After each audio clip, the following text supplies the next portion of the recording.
नमो तस्य भगवतो अरहतो सम्मा संबुद्धस्स।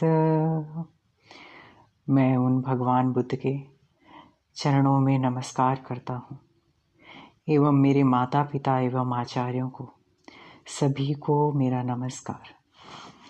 मेरा नाम है सौरभ और आप सभी लोगों का स्वागत है धम्मवाणी विद सौरभ में। आज हम बात करेंगे संघ के ऊपर। भगवान ने संघ की स्थापना करी थी। हम संघ को समझेंगे, संघ की परिभाषा को जानेंगे कि भगवान बुद्ध ने संघ के बारे में क्या कहा, संघ की वंदना क्या है। सबसे पहले हम संघ वंदना करते हैं, इसके बाद में इसके अर्थ को समझते हैं और इसके बारे में विस्तार पूर्वक चर्चा करते हैं। सुपटिपन्नो भगवतो सावक संघो उजुपटिपन्नो भगवतो सावक संघो याहि पटिपन्नो भगवतो सावक संघो समीचिपटिपन्नो भगवतो सावक संघो यदिदं चत्तारि पुरुषयुगानि अट्ठ पुरुषपुगलाय स भगवतो सावक संघो आहुणेयो बाहुणेयो दक्षिणेयो अंजलिकरणीयो अनुत्तरं पुण्यखेतं लोकसाति। तो ये थी भगवान की संघ वंदना। एक बार भिक्खु जो है जा रहे थे बाहर बिहार से ध्यान करने के लिए। भगवान ने कहा कि आप लोग जंगल में जाकर के ध्यान करिए। तो भिक्खु कहते हैं, भगवान यदि हमें किसी प्रकार की समस्या होगी तो हमारी सहायता कौन करेगा। तो भगवान ने कहा, जब आपके सामने किसी भी तरह की विकट परिस्थिति आ जाए और आपके सामने कोई रास्ता ना हो, तब आप बुद्ध को याद करना, बुद्ध के गुणों को याद करना, यानी बुद्ध वंदना। इसके बाद उन्होंने कहा, यदि बुद्ध भी याद नहीं आते तो धम्म के गुण को याद करना। धर्म के क्या गुण है? धर्म वंदना, धम्म वंदना। इसके बाद उन्होंने कहा, यदि धर्म भी याद नहीं आता तो भगवान का जो संघ है, संघ के गुणों को याद करना।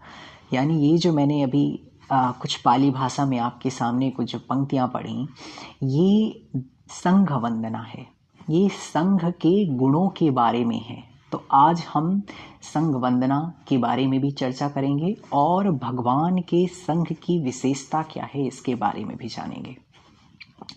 सबसे पहले कहा भगवान ने, भगवान का जो श्रावक संघ है, कौन होगा श्रावक संघ?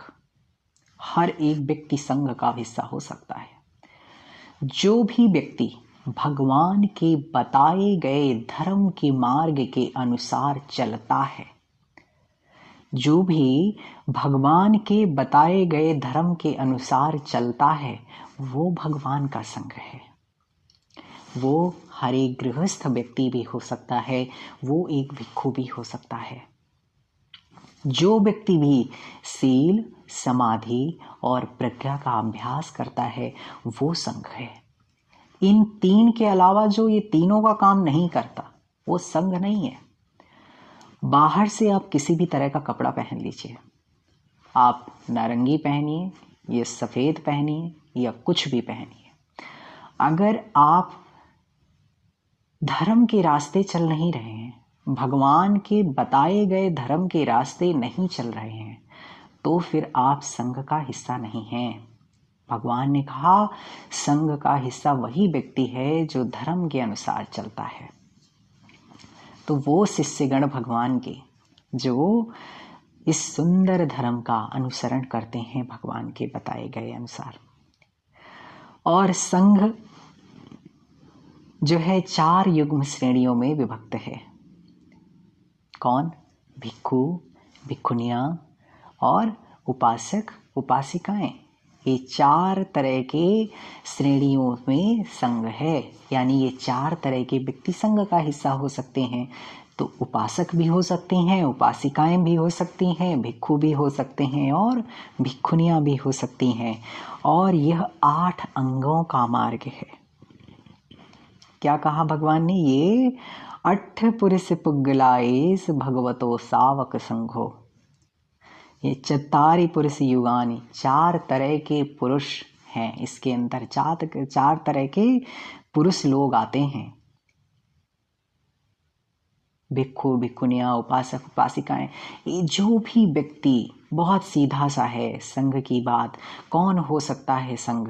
जो भी व्यक्ति सील समाधि प्रज्ञा के अभ्यास करता है, भगवान के बताए गए धर्म का अनुसरण करता है, उसके मार्ग पर चलता है और चलने में कुशल है, वही व्यक्ति संघ का हिस्सा है। तो भगवान ने कहा ऐसे व्यक्ति आवाहन करने योग्य हैं, ऐसे व्यक्तियों को अतिथि बनाना चाहिए, ऐसे व्यक्तियों के सामने हाथ जोड़ना चाहिए एवं ऐसे व्यक्तियों को दान देना चाहिए, क्योंकि ऐसे व्यक्ति पुण्य प्राप्त करने का एक बहुत अच्छा क्षेत्र है। कोई भी व्यक्ति है, देखिए दान क्या होता है कि दान जब भी हम देते हैं तो दान 3 तरह से हमेशा शुद्ध माना जाता है। यानी दान जो दिया जा रहा है उसकी जीविका यदि सम्यक है तो वो शुद्ध है, यदि सम्यक नहीं है तो वो अशुद्ध हो गया, एक तरह से अशुद्ध हो गया। फिर देने वाला व्यक्ति यदि सील समाधि प्रज्ञा का अभ्यास करता है और सम्यक जीविका वाला धन है उसका, तो ये 2 तरह से अब क्या हो गया? दान शुद्ध हो गया।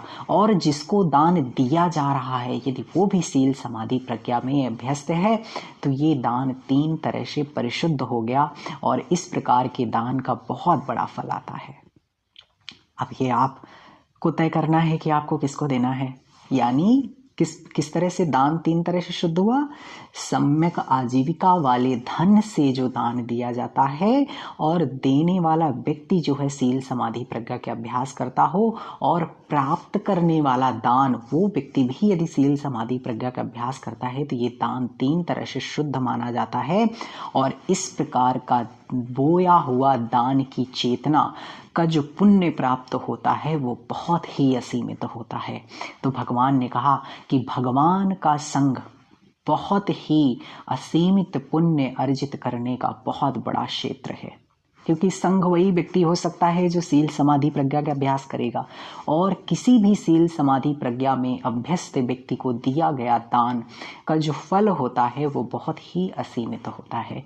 तो भगवान ने कहा जो भी व्यक्ति भगवान के बताए गए मार्ग के अनुसार काम कर रहा है, सील समाधि प्रज्ञा का अभ्यास कर रहा है, ऐसे व्यक्ति को अतिथि बनाना चाहिए, आवाहन करना चाहिए एवं हाथ जोड़ करके उसको जो है अतिथि बना करके और उसको दान देना चाहिए, क्योंकि ऐसे व्यक्ति के माध्यम से हम बहुत असीमित पुण्य अर्जित कर सकते हैं।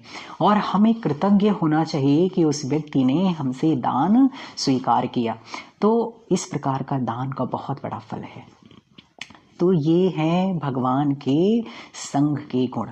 जब भी आप किसी विपत्ति में हैं, वो ध्यान संबंधित परेशानी है या आपके जीवन संबंधी परेशानी है, किसी भी तरह की परेशानी या समस्या है, जब भगवान ने कहा कोई कुछ ध्यान ना आए तो सिर्फ आप बुद्ध के गुणों को याद कीजिए। यदि बुद्ध भी याद ना आए तो धर्म के गुणों को याद कीजिए, और यदि धर्म भी याद ना आए तो भगवान का जो संघ है, संघ क्या, भिक्खु भिक्खुनियों का ग्रुप और उपासक उपासिकाएं यानी जो गृहस्थ लोग हैं, इनका समूह, ये 4 तरह के व्यक्ति मिलकर के एक समूह 4 पुद्गल तैयार होते हैं। और ये व्यक्ति जो सील समाधि प्रज्ञा का अभ्यास करते हैं वो संघ होता है।